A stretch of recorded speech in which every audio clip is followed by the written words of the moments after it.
أعوذ بالله من الشيطان الرجيم.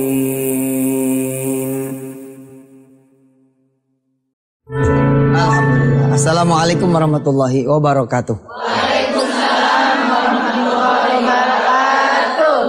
Ikutin ya. A'udzu billahi minasy syaithanir rajim.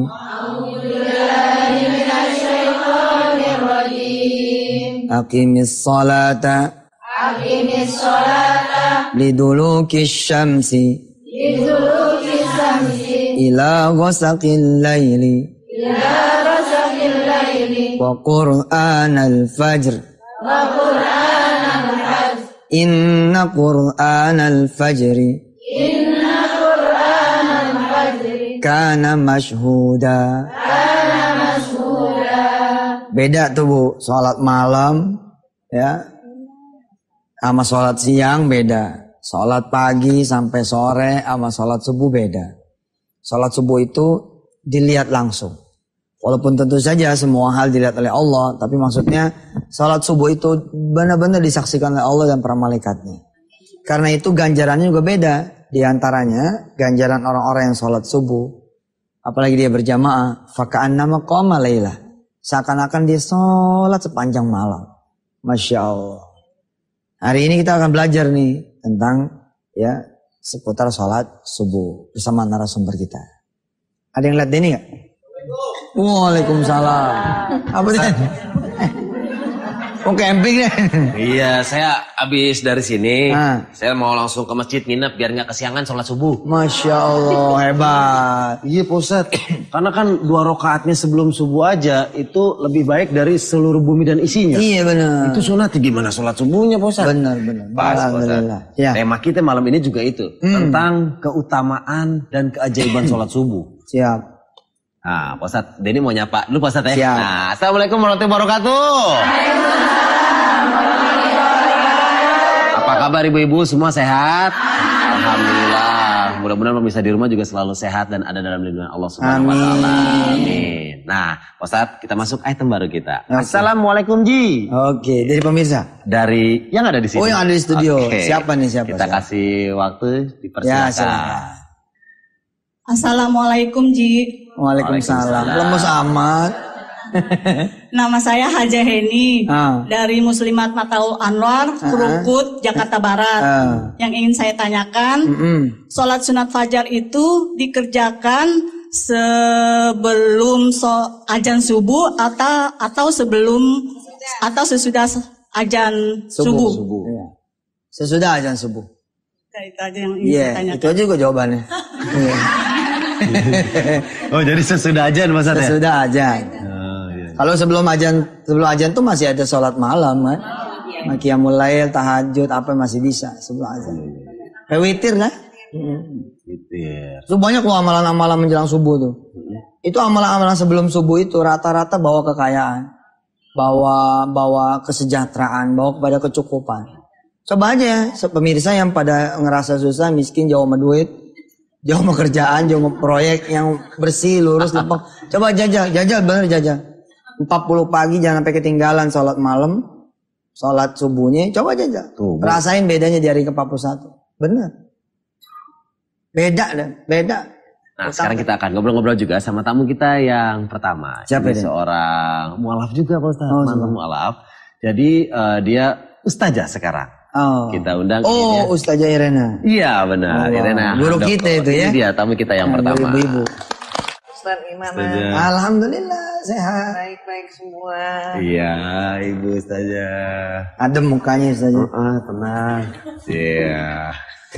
Sehat, Ibu Ustazah. Sehat. Alhamdulillah. Gimana kabarnya? Alhamdulillah Denny sehat. Alhamdulillah Denny. Ustaz juga semakin sejuk. Iya, subhanallah. Alhamdulillah. Betul habis diembunin. Oh, diembunin. Jadi sejuk bawaan. Iya. Kayak anak kecil biar bisa cepet jalan ya Pak Ustadz ya. Nah, Ustazah Irena ini pengen tanya. Waktu itu memutuskan untuk waktu menjadi mana ini? Waktu itu. Oh, waktu itu. Okay. Memutuskan untuk menjadi seorang muslim. Itu boleh tahu nggak gimana sih ceritanya? Ceritanya, alhamdulillah. ceritanya panjang. Tapi alhamdulillah setelah demikian banyak pertanyaan yang terjawab justru di dalam Islam. Kalau Allah menjawab semua pertanyaan, sehingga akhirnya saya pun kemudian menyimpulkan, ternyata agama yang hak itulah yang Islam. Yang mutlak benar, dan benar, itulah Islam. Dan perkenalan saya yang pertama kali dengan ayat Allah adalah justru dengan surat Al-Ikhlas. Surat yang paling banyak dibaca ibu-ibu kalau subuh tuh. Karena cepat katanya, biar bisa cepat ke pasar. Bisa aja. Surat yang pertama itu. Iya, itulah surat yang pertama. Dan alhamdulillah setelah surat pertama, saya malah semakin ingin tahu isi daripada surat-surat yang lain di dalam kitab suci Al-Quran. Jadi nggak pernah berhenti belajar, sampai sekarang pun nggak berhenti. Terus aja gitu. Ya, terus aja semakin ingin tahu. Nah, kita tahan dulu Pak Ustadz. Ya. Kita juga akan ngobrol-ngobrol tentang pengalaman Ibu Ustazah ini banyak yang berhubungan dengan sholat subuh. Nanti setelah yang satu ini tetap di chatting dengan ya. Kembali lagi di chatting dengan ya. Jadi Ibu Ustazah gitu ya, awal surat yang kenal Al-Ikhlas. Al-Ikhlas. Nah, kalau awal-awal dalam menjalankan ibadah berhubungan dengan sholat subuh itu gimana itu? Serunya. Setelah saya berkenalan dengan Islam, saya teliti ternyata semua nabi melaksanakan sholat. Dan keistimewaan sholat justru ada di dalam Islam. Maka kemudian susah jatuh bangun tapi nikmat. Pengalaman yang tak terlupakan, bahkan saya untuk sholat itu membuat kerpean. Contekan. Pertama malah Ustaz awal itu hari-hari sampai dengan 3 hari saya sholat, itu saya pakai bahasa Indonesia dulu. Oke. Jadi contekan, terjemah dulu. Terus kemudian setelah hafal, barulah saya ubah. Saya letakkan di atasnya adalah bahasa Al-Qur'annya, bahasa Arabnya. Setelah itu akibatnya saya pun hafal dengan bahasa Arab yang langsung tahu terjemahnya. Dan inilah salah satu keistimewaan mu'alaf yang sudah dewasa menerima hidayah Allah. Maka dia paham apa yang dia ucapkan dengan apa yang ada di dalam hati dan pikirannya dia. Karena dia pelajari. Sinkron, karena dia pelajari. Kalau kita Iya. Itu. Tuh. Nah, Ustazah juga menulis sebuah buku ya, Mas. Ini buku terbaru kayaknya Ustazah. Ini yang terbaru. Judulnya Membunuh dengan Tersenyum. Wow. Keren banget tuh. Itu apa cerita? Nah, ini bukan buku cerita, tapi ini adalah fakta. Ada seorang yang melakukan pengeboman dan kemudian dia membantai 77 orang remaja. Dan dia lakukan pembunuhan itu dengan tersenyum. Sebenarnya bukan cuma tersenyum, bahkan dia tertawa. Sakit ya. Kenapa? Nah, ini dia. Kayak beli deh. Oh iya. Nah, kenapa dia lakukan ini? Ternyata dia lakukan ini karena dia sangat benci dengan Islam dan migran. Oke. Nah, disinilah saya ungkapkan bahwa ternyata Islam itu rahmatan lil alamin. Dan dia ketika dia melakukan terornya, maka yang dituduh sore hari dia lakukan, malamnya sudah pers sedunia menyatakan bahwa pers barat maksud saya, bahwa pelaku ini adalah Islam. Pelaku ini adalah Muslim fundamentalis. Pelaku ini adalah Al-Qaeda. Dan seterusnya. Takut ya.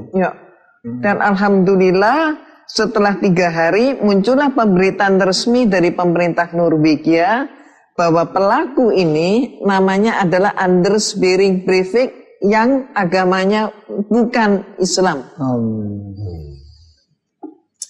Buat saya saja. Iya, buat Ustaz. Gantian ya deh. Iya. Siap. Oke, nah sekarang kita undang tamu kita yang kedua. Ini seorang akademisi, praktisi bisnis, juga guru besar. Guru kita. Guru kita besar. Wah, profesor kita. Profesor Reynald Kasali. Saya pernah datang Bu ke rumah beliau, rumah perubahan namanya. Woi. Bersih, asri, dan orang yang masuk ke sana itu adalah orang-orang yang kemudian keluar tuh berubah. Orang jadi orang kecil jadi orang besar. Tepuk tangan sekali lagi buat Reynald Kasali. Selamat datang. Alhamdulillah sehat. Silakan rumah perubahan ya. Rumah perubahan. Saya curiga Satria Baja Hitam pernah ke sana, maka dia bisa juga. Silakan. Ya, terima kasih. Ya. Mana saya? Sini? Ya, ini Ya, di sini. Asik akhirnya. Lama nggak ketemu nih Pak Reynald ya? Iya. Kangen saya ke sana ini. Dulu kita kerjain. Kita kerjain. Ya. Justru kita pengen memetik sekarang pelajaran buat pemirsa ini. Bagaimana untuk berubah. Ya. Berubah ya. Iya, karena kan kalau tema kita nih sholat subuh berhubungan dengan kedisiplinan ya. Dan sukses juga perlu kedisiplinan. Betul. Nah, untuk melatih disiplin gimana tuh, Bung Reynald? Disiplin itu kan ada dua macam. Nah, Ada disiplin yang ditekan dari luar. Oke. Ada disiplin yang datang dari diri sendiri. Nah, jadi manusia itu bisa mendapatkan disiplin ya kalau dari dalamnya itu dia mengalami sesuatu begitu. Ada kesadaran. Tentu peranan orang tua kan juga penting. Ya. Ya jadi gini, kita kan seringkali orang tua itu melatih anak supaya anak kita jadi pinter. Jadi juara kelas. Belajar gitu. Sekarang kita harus sadar juga kemana tuh anak-anak kita pinter-pinterin dulu. Gitu kan? Iya. Yang penting sebetulnya orang tua bangun kepada anak-anaknya adalah dalam diri anak itu sendiri. Anak itu mempunyai kesadaran dari dalam dirinya bahwa dia nggak jadi juara kelas nggak apa-apa. Nanti kan ke depannya yang penting jadi apa kan begitu kan? Karena di dalamnya itu sudah menjadi manusia nomor 1, manusia kelas 1 gitu kan? Ntar juga kita akan bahas tentang orang sukses adalah orang-orang yang pernah gagal, termasuk Bung Reynald. Iya benar. Gagal. Kasih bocoran dulu deh. Pernah nggak naik kelas? Itu pembalasan yang tadi saya bilang. Ntar kita tanya ya. Kita bareng kita di chatting nih kan ya. Pemirsa, kebayang nggak sih seorang Reynald Kasali, profesor, guru besar, memimpin institusi pendidikannya besar gitu. Ternyata pernah nggak naik kelas. Buku-buku bisnisnya bestseller. Ngajar sarjana, pasca sarjana. Jadi guru dunia. Tapi nggak naik kelas. Pernah. Itu gimana ceritanya? Sebetulnya sih gampang aja. Jadi periode sebelum itu blow on gitu ya, bodoh. Ya. Benar, males dendam. Harus diakui. Satu sama. Jadi sebetulnya tidak ada orang sehat yang tertarik dengan kesehatan. Tidak ada orang sehat yang tertarik dengan kesehatan. Ya? Karena dia udah sehat gitu. Karena dia udah sehat. Yang tertarik dengan kesehatan itu pasti orang-orang yang penyakitan sakit, gitu kan. Buku-buku tentang kesehatan juga tidak ditulis oleh orang-orang yang sehat. Jadi tidak semua buku-buku tentang keberhasilan itu ditulis oleh orang yang berhasil. Terutama di masa lalu gitu ya. Nah, jadi saya memang mengalami itu. Benar-benar saya mengalami. Malum kita anak kecil yang temennya main semua kan. Kebutuhan seorang anak kan bermain. Main. Nah, saya dulu tinggalnya di Kebayoran. Sampai kelas 5 saya dapat hukuman, tamparan yang luar biasa. Kagak naik gara-gara bahasa Indonesia doang. Pelajaran bahasa Indonesia. Bahasa Indonesia. Setiap hari diomongin tuh. Iya, itu saya masih ingat kok apa itu. Lawan kata ditanya. Lawan kata aja saya lawan terus semuanya. Lawan katanya kenyang. Lapar. Saya bilang belum kenyang. Salah. Jadi otak saya bilang belum kenyang. Kan tidak melulu dong kalau kenyang lawannya lapar. Ya, misalnya kita ditanya orang, udah kenyang belum? Belum. Kan lawannya belum kenyang. Iya, belum kenyang. Bukan dia jawab lapar nih, nggak begitu kan? Logika saya begitu. Itu SD udah gitu pemikiran tuh ya. SD. Bahasa Indonesia 5 nggak naik kelas. Bahasa Indonesia 5. Ya. Jadi gurunya marah sama saya, gitu kan?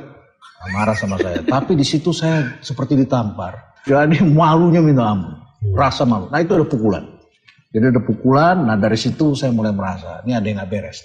Apalagi melihat orang tua kita. Kalau kita nggak naik kelas kan yang nangis orang tua kan. Malu. Yang malu orang tua kita, bukan kita orang tua kita. Nah SMP saya bandel lagi, mimpin satu kelas ngabur. Wah. Kenapa? Karena gurunya nggak enak didengerin kan gitu kan. Ya. Masalahnya bukan lawan kata lagi nih. Bukan. Lawan guru ini. Tapi orang tua kita dipanggil terus. Nah itu hebatnya sekolah dulu ya. Orang tua dipanggil mau datang. Nah lama-lama saya pikir mungkin saya salah. Malu gitu. Ya, terutama karena malu. Nah, akhirnya saya memperbaiki diri, ranking dari nomor 38. Dari ranking 38? Dari nomor 38 orang, ranking 38. Keren. Oh, kalau anak bontot ya, anak bontot ya. Memperbaiki diri jadi nomor 3 di kelas. Oh iya. Hanya dalam tempo 6 bulan. 6 bulan. Nah, berarti itu bisa dibilang bangkit dari keterpurukan. Iya. Kan Jadi menjadikan sesuatu yang terjadi sebagai momentum untuk bangkit. Iya dong, kan ada 2 pilihan. Hidup kan pilihan. Kita mau jadi telur atau kita mau jadi bola tenis. Kalau mau jadi telur. Telur, iya. Kalau kita jatuh ke bawah, Hancur. hancur. Kalau bola tenis, Membal. semakin dibanting semakin dia naik ke atas, kan begitu. Oh, simpel tapi luar biasa. Bola tenis telur. Iya. Nah, kalau Ibu Ustazah ini punya pengalaman Pak Ustadz yang berhubungan dengan sholat subuh. Sholat subuh yang paling berkesan, yang paling menarik waktu itu gimana Bu Ustazah? Alhamdulillah, sebenarnya ini suatu kenangan yang saya tidak menyangka kalau ada ingin yang tahu tentang kenangan ini. Iya. Nah, peristiwanya ketika saya sudah belajar sholat dan bisa sholat, maka saya mencoba untuk menghayati. Kenapa? Karena selalu muncul pertanyaan demi pertanyaan. Kenapa orang Islam sholat aja harus memulai dengan takbir? Terus kenapa ada ruku? Kenapa ada sujud? Dan seterusnya sampai kita mengucapkan salam. Itu saya pelajari. Tapi saya berpikiran, nggak mungkin semua gerak itu tidak ada maknanya. Mesti ada. Pasti ada maknanya. Kalau nggak ada maknanya, udah kita diem-diem aja begini. Kita bisa sholat dengan tidur dan lain sebagainya. Sampai kemudian saya mengharapkan benar-benar hadirnya kekuasaan Allah. Ketika sholat, saya mulai dengan menata diri saya, batin saya, hati saya, dengan menyatakan, ya Allah, kepadamu aku menghadap. Seolah-olah di situ saya berjumpa dengan Allah. Dan kemudian saya mulai bertakbir dan seterusnya. Padahal pada masa itu saya sedang dalam keadaan yang drop. Gimana tidak, ibaratnya saya terlempar dari dunia. Kenapa saya katakan demikian? Karena lingkungan kehidupan saya, ayah, ibu, sampai teman sepermainan, seluruh sekolahan, sampai kepada juga relasi-relasi ketika saya sudah dewasa, semuanya dari kalangan yang bukan Islam. Saya sendiri. Jadi yang berbeda cuma saya. Alhamdulillah. Kembali lagi, ketika dalam keadaan terpuruk itulah. Maka ketika saya mulai takbir, kemudian saya lanjutkan sampai dengan rukuk dan sujud, saat itu betul-betul saya mohon, ya Allah, tunjukkanlah hamba-Mu ini. Jalan yang harus aku lalui, ya Allah. Maka kemudian setelah selesai sholat, setelah saya tutup dengan doa, berangsur-angsur, maaf, saya agak tersendat dalam mengucapkan, berangsur-angsur kesedihan yang menimpa diri saya. Beban yang demikian berat itu berangsur-angsur menjadi hilang. Setelah saya selesai sholat subuh, ternyata dengan mudah saya menemukan jawabnya. Ya kalau begitu ya begini.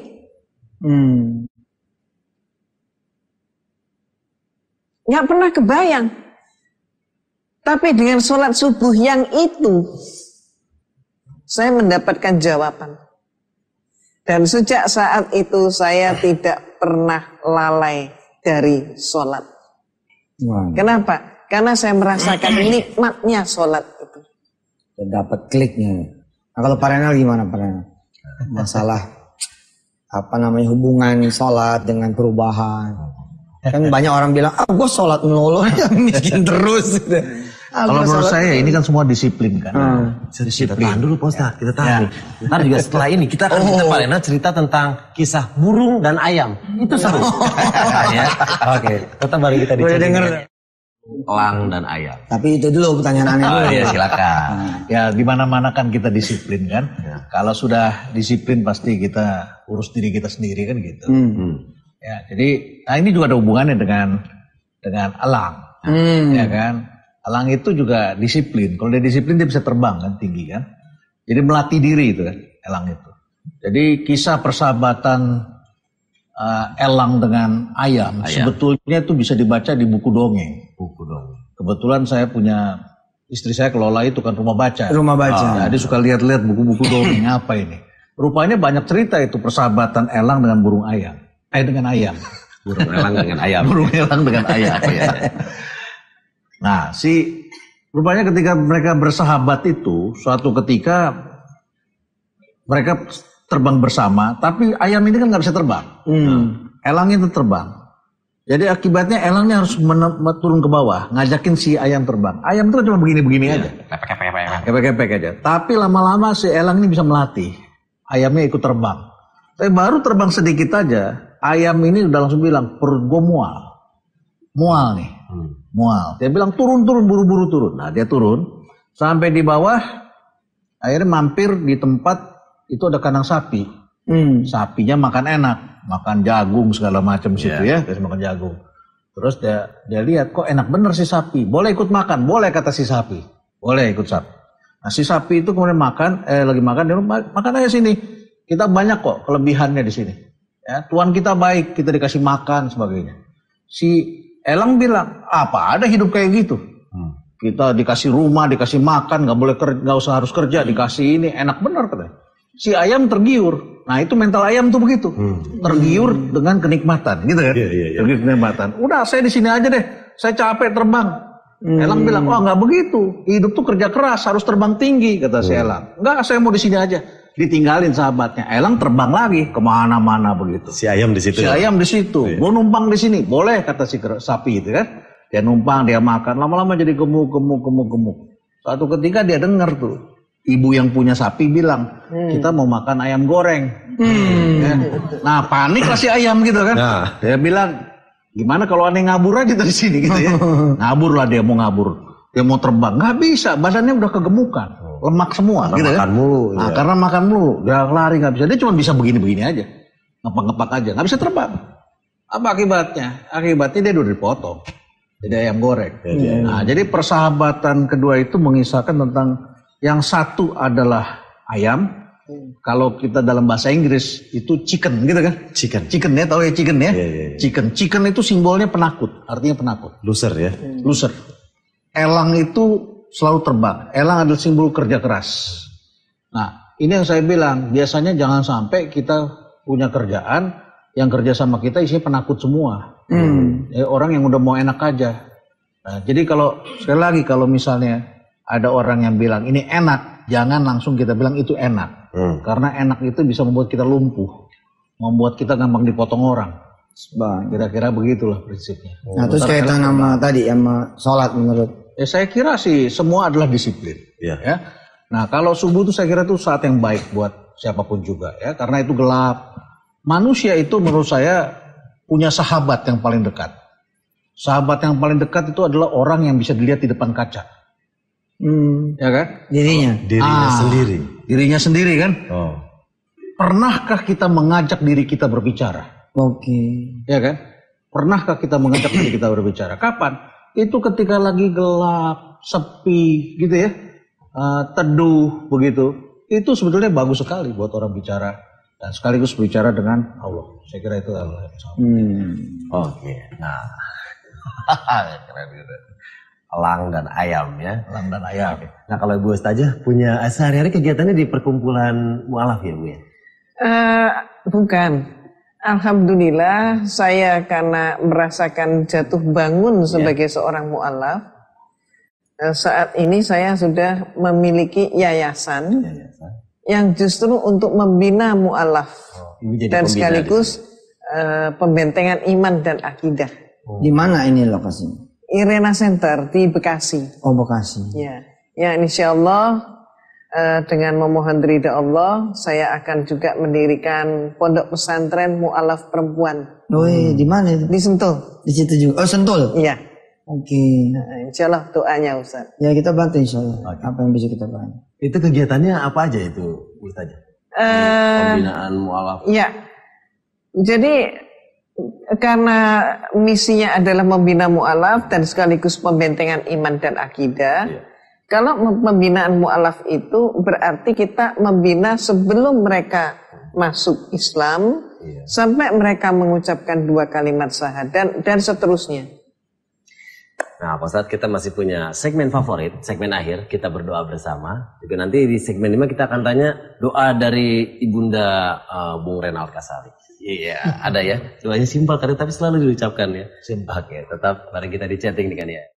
Ah, ini juga nih Pak Ustadz, yang ada seseorang di belakang kita nih, Mas Toto yang sudah bersama kita kira-kira 60 episode ya.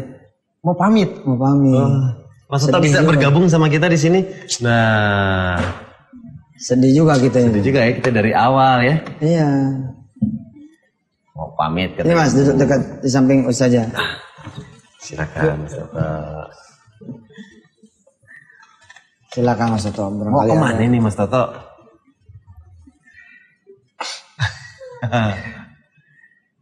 Assalamualaikum warahmatullahi wabarakatuh.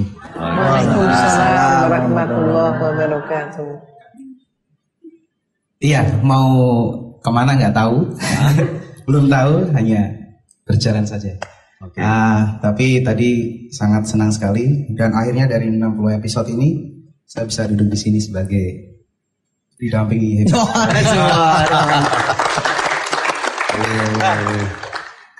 Bicara dengan bola bekel tadi, terus ibu juga, ibu yang terhormat, tercinta, juga bicara masalah di bontang banting itu. Sebenarnya saya menangkap esensi dari hewan juga ketika Bapak bicara tentang elang dan ayam. Kami bicara tentang kupu-kupu. Ibu suka kupu-kupu? Tapi ibu suka ulat bulu? Bahkan prosesnya ulat bulu untuk menjadi kupu-kupu itu menjadi kepompong ibu-ibu. Itu di situ merenung, diseleksi dengan alam. Ada hujan, ada matahari, ada siang, ada malam, dan akhirnya pun hanya yang terpilih yang menjadi kupu-kupu. Seperti itulah. Jadi untuk saya pribadi, saya menasihati saya sendiri bahwa pahit manis hidup itu memang harus ditelan. Berarti keren, wah. Mas Toto pamit mau jadi kupu-kupu. Oke, sukses terus buat Mas Toto di tempat barunya nanti ya. Amin. Assalamualaikum warahmatullahi wabarakatuh. Waalaikumsalam. Menemani kita sekian lama ya Den. Udah lebih daripada temen. Amin. Udah jadi saudara. Alhamdulillah saya nggak punya utang sama dia. Ya. Ada tak? Ada. Saya ingatin. Apa? Saya itu berbau-bau. Sebenarnya masih di dunia itu cuma ada 2. Apa? Dan itu ada terucap di Ustadz. Oh siap. Belum waktunya. Oh iya. Cuma itu aja. Siap. Ada utang ternyata. Siap. Beres. Oke. Nah tadi Mas Toto sempat ngomong tentang ibu. Nah kesuksesan Bung Renald sekarang juga tak lepas dari doa seorang ibu. Doanya apa sih? Pengen tahu. Pendek aja. Apa itu Bu? Ya, kalau anak saya ini memang mampu, berikan dia jalan. Itu aja. Berikan dia jalan. Selebihnya dia percaya aja. Sederhana. Saya mampu berikan dia. Kalau dia mampu berikan jalan. Selebihnya kan sudah diatur. Nah kalau berhubungan dengan tema kita, keutamaan sholat subuh. Bu Ustazah minta sesuatu dong agar kita bisa nggak kesiangan lagi, biar lebih semangat lagi. Kalau dari Bu Ustazah gimana? Iya, memang awalnya berangkat dari kedisiplinan itu benar. Tapi jangan lupa, niatkan dulu. Carilah jawaban siapa saya. Itu kunci hidup. Setelah menemukan jawaban siapa saya, nanti dalam sekian jawaban yang panjang itu ada yang sangat prinsip. Dari jawaban yang panjang prinsip adalah pada titik di mana saya adalah seorang hamba Allah. Dia jadi apapun, dia tidak akan lupa dengan sang Khalik. Tidak akan dia lupa dengan hak dan kewajibannya. Disitulah dia menikmati kebutuhan tentang sholat. Kalau sadar jadi sholat gitu ya. Iya. Yang memerlukan sholat, yang butuh sholat itu kita sebagai hambanya ini. Itulah sebabnya setiap kali kita sholat yang khusyuk, insya Allah selesai sholat yang terasa pada diri kita adalah betapa ringan diri kita. Kenapa? Karena kita sudah menyerahkan seluruh permasalahan hidup ini kepada Allah. Kenikmatan itu adalah kenikmatan yang sangat mahal. Mintalah hidup diatur oleh Allah. Jangan mendikte Allah, tapi mintalah hidup diatur oleh Allah. Itu bisa jadi kesimpulan kita, Pak Ustaz. Baik pemirsa, Bunda, jadi di segmen akhir kita ada doa. Saya kira ada seorang ibu di tengah-tengah kita. Alangkah baiknya doa dipimpin oleh Ustaz. Saya senang sekali mendapatkan kehormatan untuk memimpin doa ini. Namun saya tahu bahwa di tengah-tengah kita adalah, terutama bagi saya, ada seorang Ananda yang sudah dipercaya oleh Allah untuk memimpin umatnya. Ada dua Ananda, maka, tiga. Marilah kita persilakan Ananda kita untuk memimpin dengan doa. Pak Renal barangkali. Silakan Ustaz. Pemirsa silakan, seperti malam-malam biasa kita chatting YM. Jadi Pak Renal saya tidak memimpin doa, saya hanya mengaminkan. Jadi tiap malam chatting YM itu di episode ujung akhir semua pemirsa berdoa dan saya hanya mengaminkan kepada Allah Subhanahu wa taala. Baik pemirsa yang di studio dan yang di rumah, kita berselawat dulu. Allahumma shalli ala sayyidina wa ala ali sayyidina. Silakan beristighfar.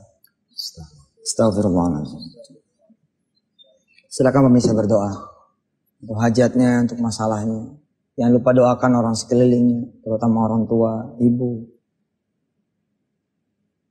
Jangan lupa juga berdoa untuk akhirat, segala dosanya. Untuk nasib kita nanti di pengadilan Allah. Silakan berdoa.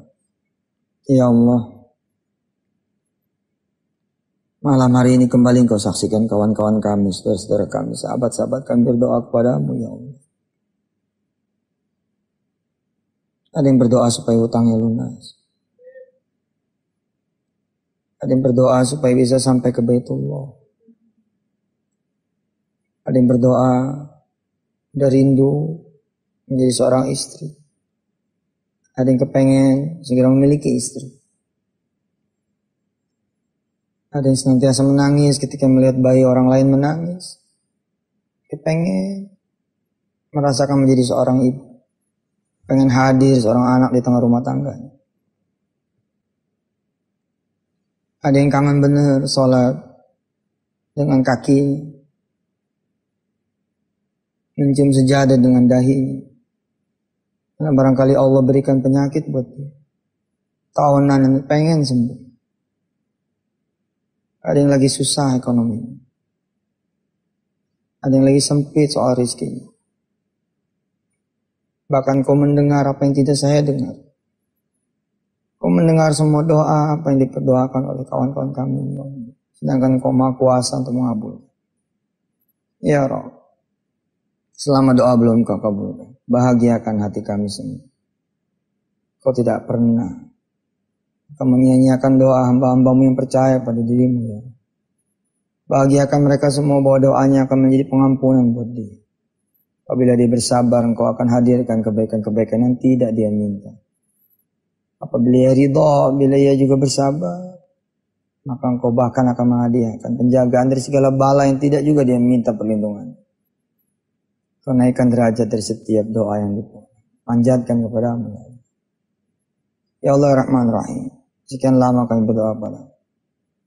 Belum menjadi apa-apa dibandingkan kesabaranmu mendengar doa kami. Bisa berdoa saja sudah merupakan kemuliaan buat kami-kami. Makasih ya Allah. Makasih hingga malam ini kami masih Engkau izinkan berdoa. Kau berikan rahmat-Mu yang besar buat Ustaz Jairan Handa.